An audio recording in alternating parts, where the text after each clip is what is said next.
Hi, today we're going to continue our series on the Beatitudes, Jesus' top tips on ways to live.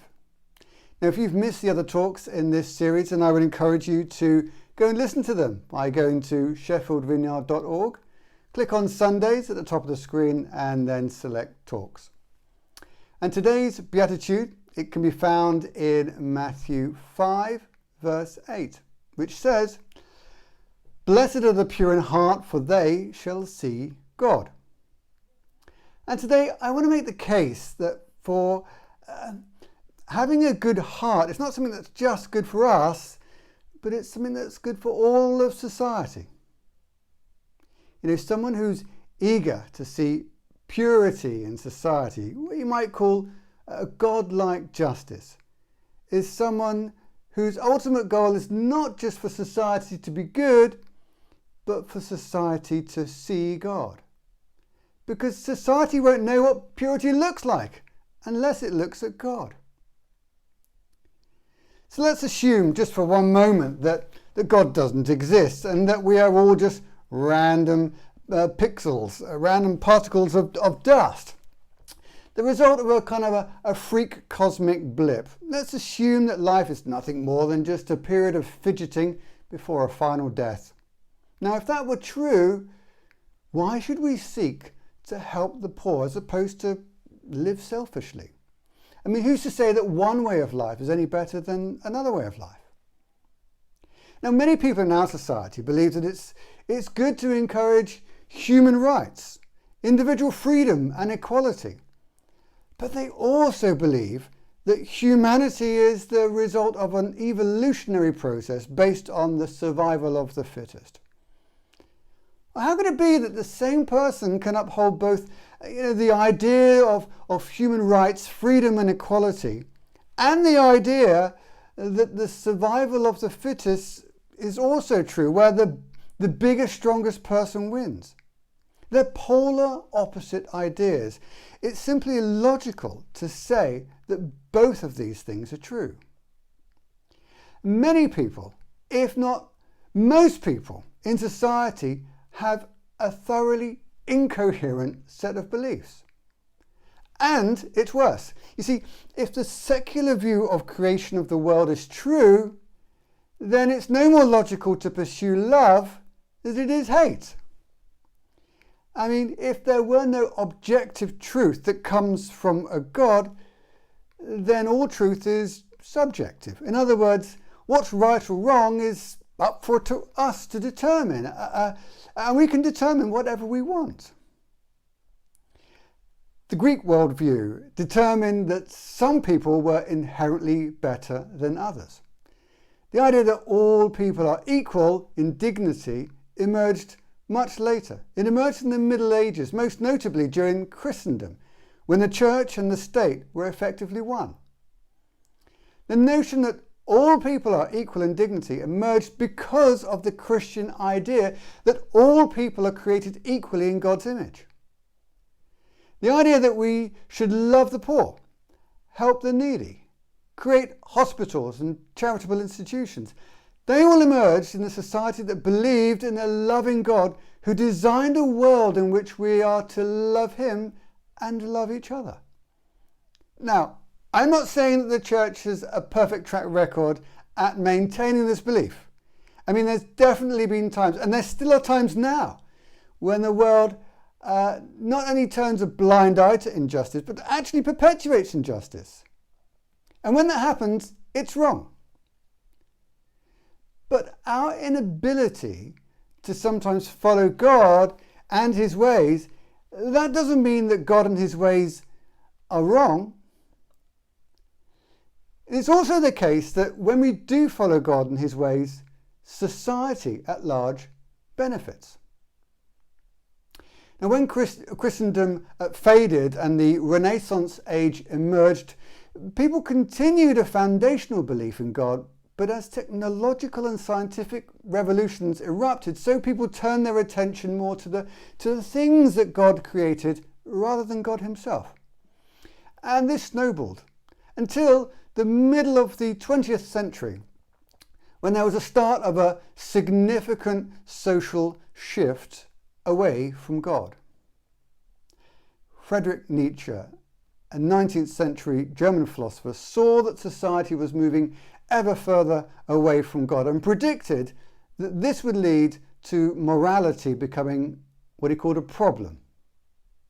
He knew that as society looked away from God, so our moral framework would change.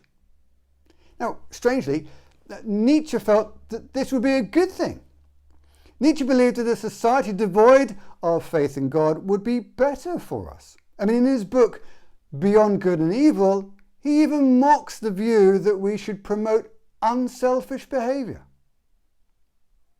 Nietzsche went on to form a philosophy where we are what he calls, well, we should be what he calls supermen. That is, people who are unaffected by moral standards at all.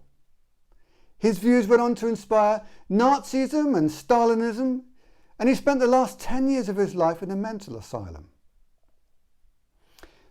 But he was right on one thing. It's simply harder to justify a moral framework involving compassion and generosity in an age that believes that life is godless and meaningless. You see, in the absence of a moral framework focused on God, pluralism emerges. It's a form of subjectivism, whereby we can pick and choose whatever we want to be right and good. And the fashion today, at least as portrayed in some parts of the media, is to invent an ever increasingly unusual and selfish notions of subjectivism. In fact, there appears to be a competition at hand in society. Who can come up with the most ridiculous moral idea? So, on the BBC website this week, I came across an article. It was entitled, "I'm autosexual and I fancy myself more than other people." In the article, Michael Aaron, author of Modern Sexuality, The Truth About Sex and Relationships, he explains that being autosexual is when one feels more aroused by themselves than by others. The article continues, some autosexuals are also autoromantics, by which they like the idea of dating themselves. One woman writes about being in a relationship with herself. She says, "I take myself out for coffee. I go for walks in nature and I cuddle up to myself or simply sit in the darkness and bask in my own presence." I mean, this would be funny if it weren't so offensive to God. I mean, we were made to bask in His presence, not our own. I sometimes feel that society is becoming less pure, as God would see it, and therefore we're simply less able to see God. And I think that this means that we have two fundamental challenges in this regard as Christians. Firstly, our challenge is that we might get sucked into impurity, not consciously maybe, but slowly and in a way that we don't realise, because bit by bit our morality becomes infected and affected by our context. And the second challenge I think we have is it's to pursue a pure way of life and to see God, but not in a way that leads us to loathe people who what we might regard as being impure. We need to ensure that those who struggle to follow God and His ways never become our enemy. Remember, it says in the Bible, "For our struggle is not against flesh and blood, but against the spiritual forces of evil in the heavenly realms." And so, in response to our current social condition, I want to talk about this beatitude: "Blessed are the pure in heart, for they shall see God." And in particular, I want to address what it means to have a pure heart and what it means to see God. Because then I think we'll be able to, when we understand these things and practice them, I think that society will benefit, and it will thank us. Okay, so first of all, what does it mean to be pure in heart? Well, the heart is like the root of a tree. It's the part that no one can see. It's the part that provides nutrients to the rest of the tree. It doesn't really matter whether the tree is a funny shape or where the tree is even planted. If the roots are healthy, then the tree itself is generally healthy as well. And the same goes with our heart. Our heart is the part of us where our thoughts and ambitions and desires reside. And if that part of us is healthy, chances are that our words will be wonderful and our behavior will be bedazzling. And that's why our heart is the part of us that God is most interested in. The author of the book of 1 Samuel says, people judge us by what's on the outside, but God looks at the heart. God's priority is not that we should brush up on our behavior. God's concern, his primary concern, is with regards to what is happening in our heart. On one occasion, Jesus berates people who, to all intents and purposes, appear respectable, but deep down inside there's really quite a different picture. The Message version of the Bible puts it like this. It says, "You're hopeless. You religious scholars and Pharisees, you're just frauds. You burnish the surface of your cups and bowls so they sparkle in the sun, while the insides are all maggoty with your greed and gluttony. Stupid Pharisee. Scour the insides and then the gleaming surface will mean something." The Greek word for pure means to be clean and blameless and untainted in any way. And the original meaning of the word has connotations with a refining process. In other words, purity comes as a result of a process involving it's taking away that which is harmful so as to allow only that which is good to remain. Earlier in Matthew's Gospel, John the Baptist talks of Jesus coming to baptize people with the Holy Spirit and with fire. He doesn't mean literal fire. Jesus hasn't come so that we can all burn. He's come to do a refining exercise in our hearts. A silversmith once explained how he refined silver so that it could be used for jewellery. He said, "Hold it above the heat until its impurities are all burnt away." He said, "But don't hold it for too long, otherwise the silver will be ruined." And someone asked him, "Well, how do you know when all the impurities have gone away and to stop refining?" And the silversmith replied, "Oh, you know when the job's done, because you can see your reflection in the silver." You see, those who are pure are those who are a good reflection of God.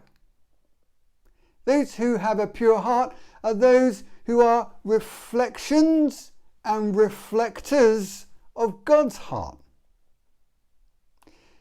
So now that we know what a pure heart is, let's have a look at how to get a pure heart. Now we might think that fostering a pure heart is something that we can do ourselves.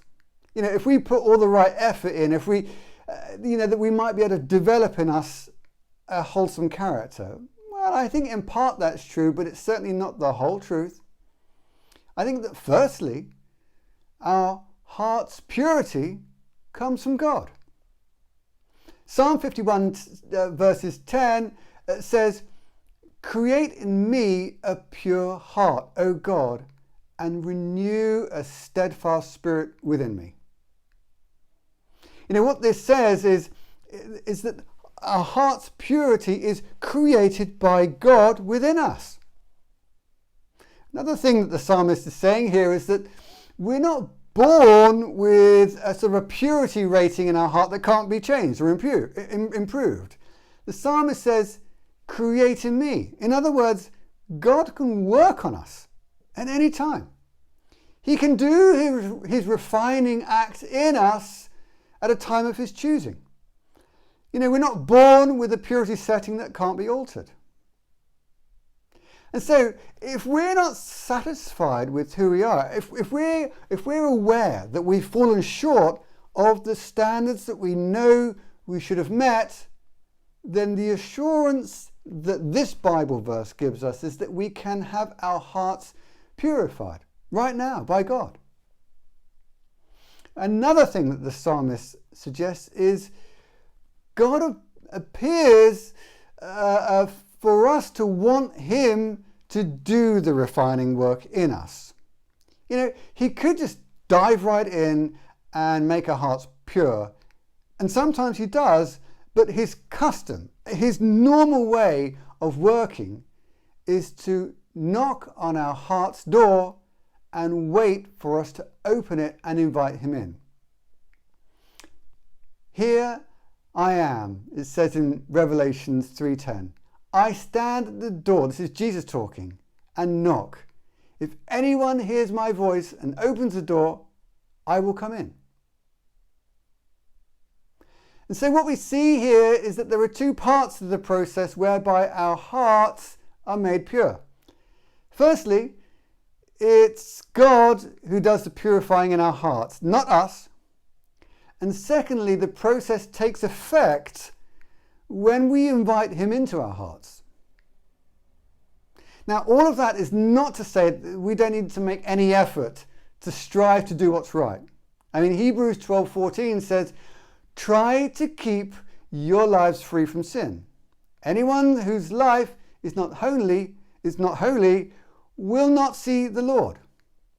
That sounds like a punishment, doesn't it? But actually it's just an honest statement of fact. We have a responsibility to keep our own hearts pure by not bringing into our hearts impure thoughts and desires. But let's be clear on our motivation for doing this. We don't strive to maintain a pure heart so as to earn God's love, but it's in response to God's love. And the extent to which we respond to Jesus' request to enter our hearts is the extent to which we become pure like him. And in our beatitude, when we get a pure heart, we get to see God. It says, blessed are the pure in heart, for they will see God. So what does it mean to see God? Well, to see God means to come into his presence. We can't see God unless we are in his presence, just like we can't see light unless we're in the presence of light. One person who was noted for seeing God was Moses. When Moses saw a burning bush in the desert, he was surprised, not because the bush was burning. There were loads of bushes that burn in the desert. He was surprised because it kept on burning. It didn't stop burning. And in the Bible, the story goes, and so Moses thought, I'll go over and I'll see this strange sight, why the bush does not burn up. When the Lord saw that he had gone over to look, God called to him from the burning bush and he said, what have you got on your feet? You got sheep poo all over your sandals. You need to take those things off and put them somewhere else because I am present and the ground that you're walking on is holy. And so there's a connection between seeing God and being in his presence. On another occasion, Moses asks to see God's glory. And God says, well, there's a bit of a problem with that. You see, if you were to see all of my glory, that sight would just be like way too intense for you to handle and you would just die. And so God came up with a suggestion. He said, behold, by which he means listen up, because if this goes wrong, you are going to fry. Behold, there is a place by me where you shall stand on a rock, and while my glory passes by, I will put you in a cleft of the rock, and I will cover you with my hand until I've passed by. And then I will take away my hand, and you can see my back, but not my face. And, like if you do that, you'll fry. I mean, he didn't say that, but that's what I think he meant. Anyway, seeing God means we come into his presence. When Jesus returns and makes all things new again, we won't fry when we see his glory. It says in Revelations 1:7, behold, in other words, listen up, he's coming with the clouds, and every eye will see him. Seeing God means we come into his presence. At the beginning of the talk, I mentioned 2 challenges. One, not to allow our social context and the moral framework of popular culture to draw us away from a God-ordained worldview and lifestyle. And the other thing is to not regard those who share a different view of life as our enemy. And I want to finish by suggesting how we can rise to these 2 challenges through considering the beatitude, blessed are the pure in heart, for they shall see God. To prevent ourselves from fostering thoughts and desires that are different to God's thoughts and desires, we need to stay close to God. I mean, it's basically like this. If you want to stay warm, stand next to the fire. And, more than merely avoiding the traps of society, it's good to want to bring about radical and positive change in society. It's good to want for our city to be full of people who are full of life. How do we do that? Someone who is eager to see purity in society is someone whose ultimate goal is not for society to be good, but for society to see God. Because society won't know what purity looks like unless it looks at God. We can't solve humanity's problems without recognizing the need for hearts to be filled with God such that they see him for who he is.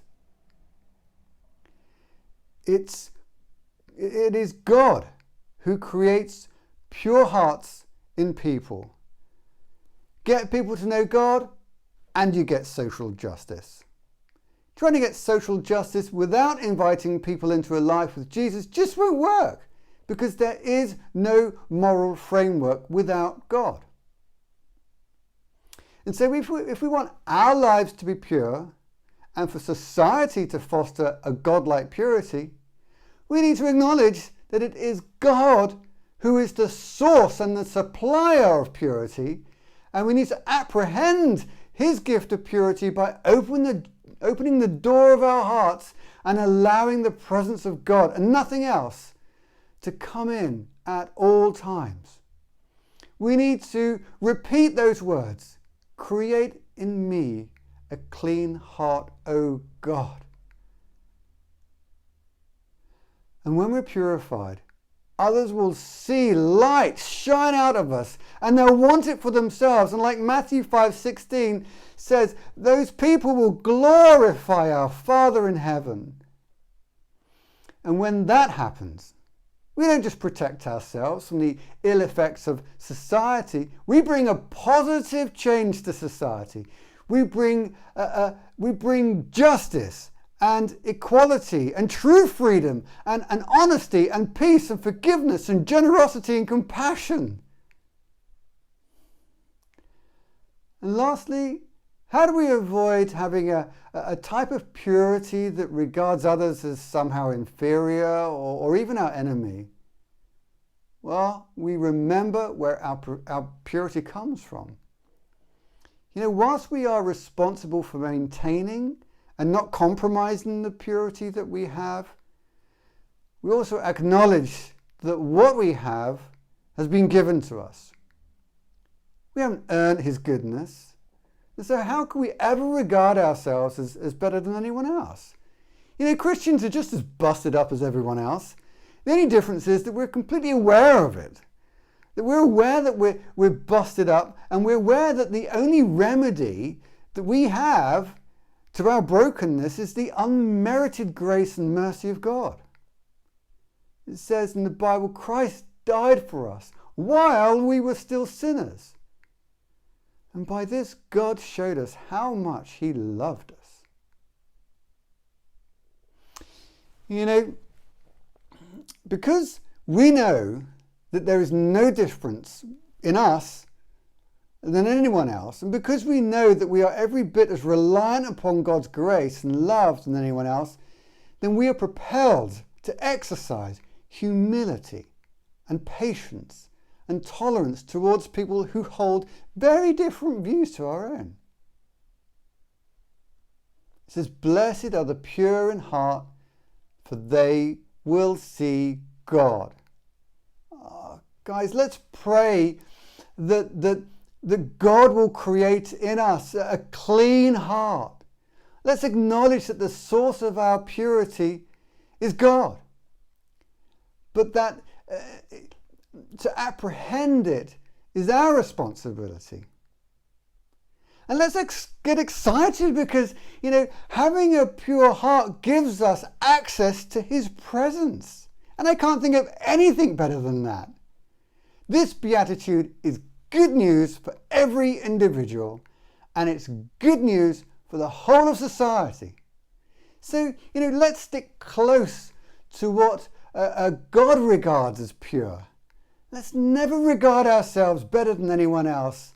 And in doing so, may our towns and cities be full of people who are full of life.